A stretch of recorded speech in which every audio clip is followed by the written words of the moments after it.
Olá, seja bem-vindo. Depois de campanhas extensivas e aumento no valor dos impostos, o consumo de cigarro no Brasil diminuiu. Segundo o Ministério da Saúde, a estimativa é que 10% da população consuma o tabaco. Já o uso dos cigarros eletrônicos e do narguilé tem aumentado e preocupado as autoridades. Para se ter uma ideia, o Paraná é hoje o estado onde tem o maior número de usuários de narguilé no Brasil. Sobre o assunto, eu converso com o pneumologista Emerson Bolsonaro. Ele fala conosco de Cascavel. Tudo bem, Emerson? Tudo bem.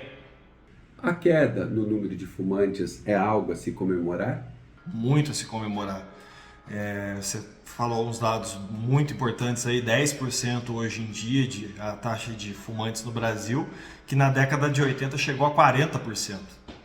Então, assim, são números expressivos, né? Se a gente for levar em consideração 40% de cada 10 pessoas que você conhece, 4 eram fumantes na década de 80, caiu bastante. E o cigarro está mais do que bem sabido por toda a população que é um dos principais causadores de mais de 50, 60 tipos de doenças são relacionadas ao cigarro. Câncer, enfisema, câncer não só de pulmão, mas de bexiga, de laringe, de esôfago. Então, a queda, esse número expressivo na queda de fumantes, se traduz também na diminuição no número de comorbidades, de doenças, né? Na contramão disso tudo, tem aumentado o número de usuários do cigarro eletrônico. A que se deve isso, na sua opinião? Eu acredito que é uma reação da indústria, né? É uma indústria que sempre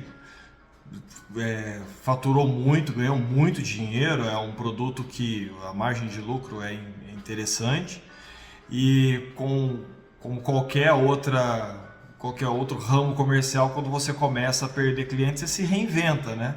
E a indústria do tabaco ela se reinventou. O engraçado é que o cigarro eletrônico, inicialmente e até hoje, ele é propagado como uma alternativa para se abandonar o cigarro tradicional. As propagandas que você vê lá fora, porque aqui no Brasil é proibido, as propagandas que você vê lá fora não são propagandas assim, olha, isso aqui serve para te ajudar a parar de fumar. São propagandas tipo, olha, fume, entendeu? São propagandas que estão divulgando um produto novo, um produto para substituir uma coisa que sabidamente no mundo é um causador de problemas de saúde, né? E é importante lembrar que a comercialização do cigarro eletrônico aqui no Brasil é proibida pela Anvisa, né? Em julho do ano passado, essa portaria da Anvisa ela foi revisitada e novamente ela foi reafirmada que no Brasil é proibido comercializar, propagar, divulgar cigarro eletrônico. Então aqui no Brasil é proibido, apesar de ter essa quantidade enorme que você disse aí. Hoje em dia acho que no Brasil cerca de 1 milhão de usuários de cigarro eletrônico, tem mais ou menos um número, assim, uma estimativa, e esse 1 milhão fuma de maneira ilegal, porque não é legalizado no Brasil.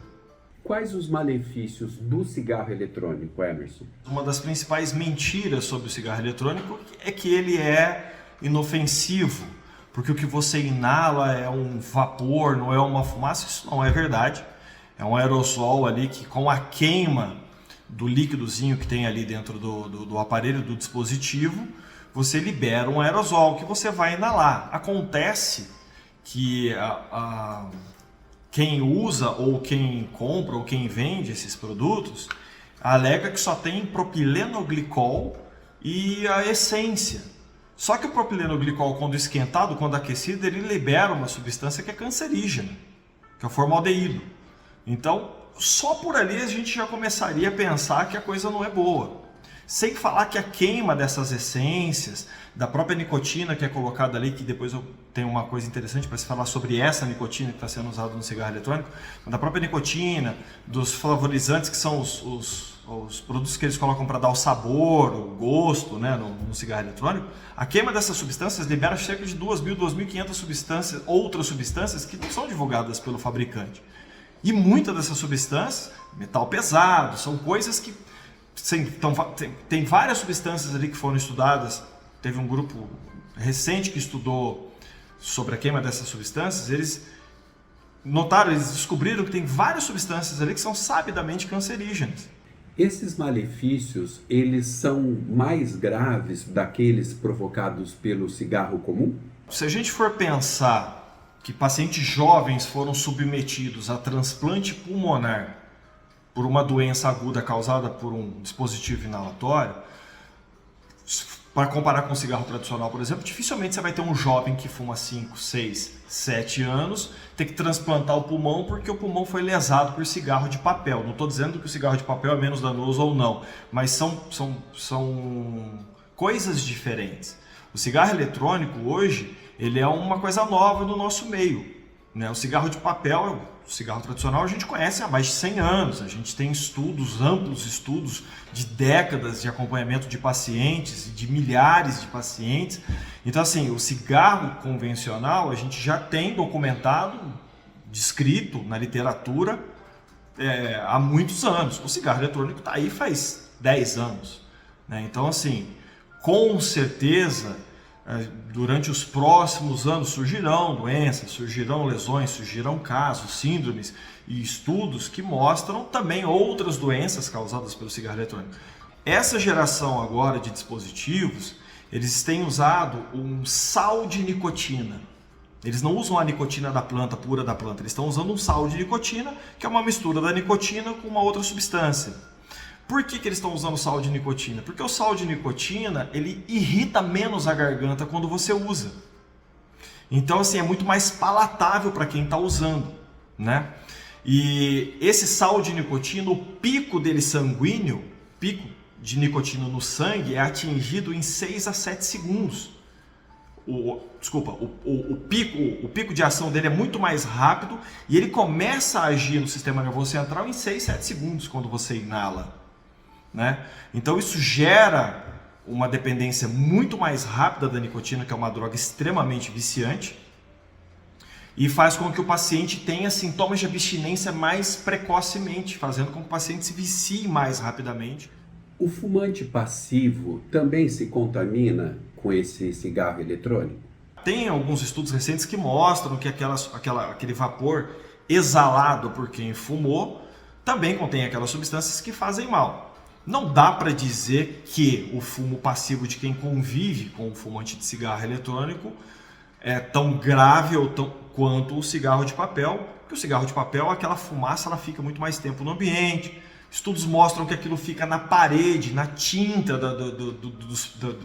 dos cômodos de pessoas que fumam dentro de casa. Apesar da proibição, é cada vez mais comum perceber pessoas usando cigarro eletrônico em festas, baladas, ambientes fechados. Está faltando fiscalização? Como o cigarro eletrônico é uma coisa mais disfarçada, é uma coisa que não solta fumaça, que não deixa tanto cheiro, é uma coisa que as pessoas tendem a usar mais escondido, sem ser pegas. A pessoa pega, dá uma tragadinha, já coloca no bolso, tem como provar que a pessoa está fazendo aquilo. Para o cigarro de papel, o cara está com o cigarro aceso na mão, então a pessoa vai olhar, vai te ver com o cigarro aceso. Você está com a mão no bolso, o que você está usando? Nada, está aqui. Aí o cara vai ter que ser revistado. Então eu acho que tende a ser um pouco mais difícil a fiscalização nesse caso por esses fatores. Eu acho que pelo fator de que as pessoas acham que não fazem mal, apesar de ser proibido, e também pelo fato de ser uma coisa que é mais camuflável, né? Emerson, e o narguilé? Por que ele virou essa febre, principalmente entre os jovens? Quando você pega para olhar uma sessão de narguilé ou arguilé, você vai ver que tem uma galera reunida, eles estão socializando ali, estão fazendo a mesma coisa, estão compartilhando ali a biqueira do inalante ali, que é uma coisa que não é tão higiênica, mas enfim. Então, eu acho que o arguilé, existem casas especializadas para isso, né? Então, você vai em alguns lugares aqui, existem estabelecimentos comerciais só para você consumir o arguilé. Então, tá ali montado, bonitinho, ele é todo estilizado. Então, pro jovem, eu acho que pegou bastante por conta disso.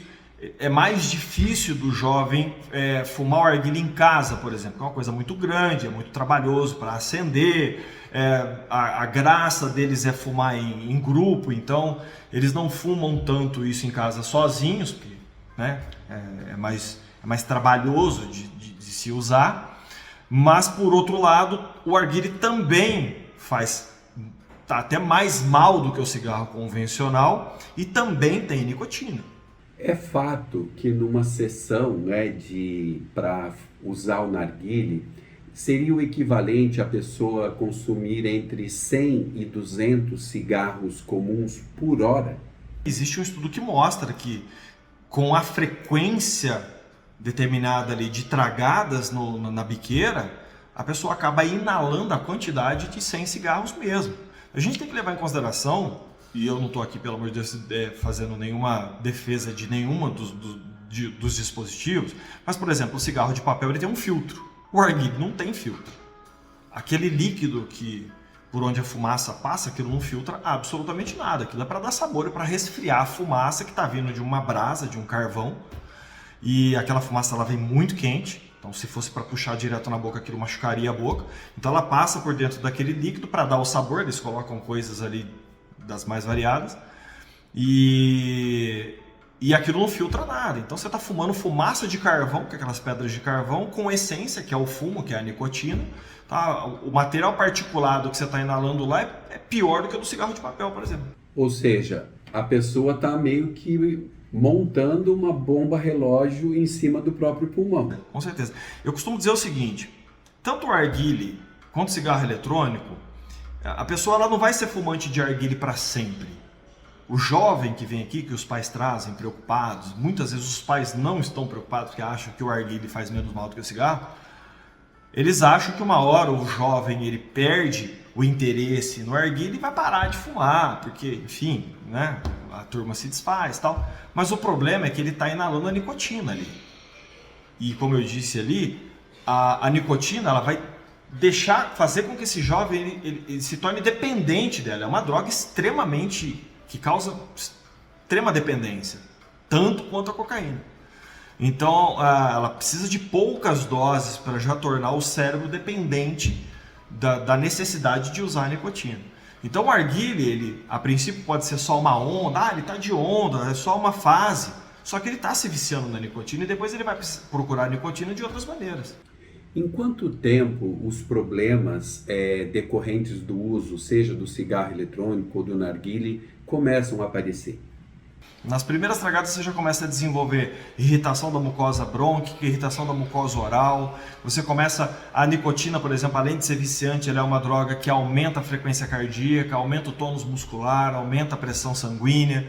Então, assim, nas primeiras tragadas de um cigarro, você já começa a desenvolver problemas que a longo prazo tendem a se acumular e a se agravar. Que dicas você dá para as pessoas evitarem o uso desses produtos e não caírem no vício? Eu acho que a principal dica hoje não vai nem ser para o usuário até, porque o usuário é importante que ele saiba, e eu espero que esse vídeo ajude nisso, ele saiba que ele está usando uma substância que é extremamente viciante e se ele já não consegue ficar sem usar aquilo todos os dias, ele já é um dependente da nicotina.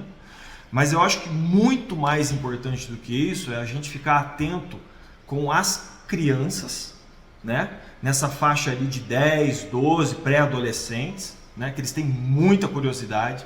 É um dispositivo muito atrativo para a criança, muito, né?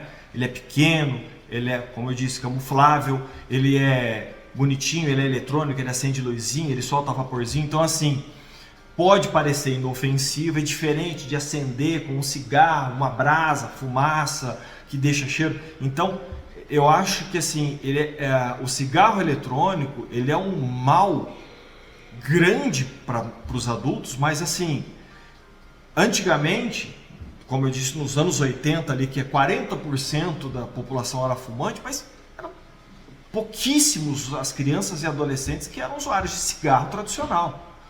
Hoje, se a gente for pegar os estudos, a gente vai ver que a grande maioria dos fumantes do cigarro eletrônico são jovens. São as crianças, ou são os adolescentes, os pré-adolescentes, os adolescentes e os adultos jovens. E assim, que é uma faixa etária que era a minoria dos fumantes quando a gente tinha uma grande quantidade de fumantes em atividade. Então, assim, Eles estão reinventando a roda, né? A indústria do tabaco, ela está reinventando a roda, ela está se reinventando e ela está pegando justamente aquela faixa etária mais vulnerável, que está em formação ainda do sistema nervoso central, está em formação ainda do sistema cardiovascular, do sistema respiratório. Então, assim, e a nicotina é uma droga extremamente danosa para o organismo, não só viciante, mas para o organismo em formação. E você está transformando os cérebros de crianças em fase de desenvolvimento em crianças dependentes de uma droga, já com 14 e 15 anos. Nem tenta, nem experimenta, porque, como eu disse, o sal da nicotina que é usado nesses dispositivos de quarta geração, ela te deixa viciado muito mais rápido na nicotina do que o cigarro de papel. Então, se você tinha medo de se viciar em cigarro de papel, o cigarro eletrônico nem se fala. Ou seja, os pais precisam ficar muito atentos. Uma criança pode guardar isso em qualquer lugar e fumar no próprio quarto, quando os pais não estiverem olhando, e não vai deixar cheiro no quarto.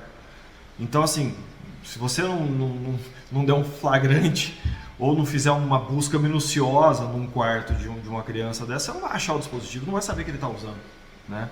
Na escola. Na escola as crianças usam no banheiro.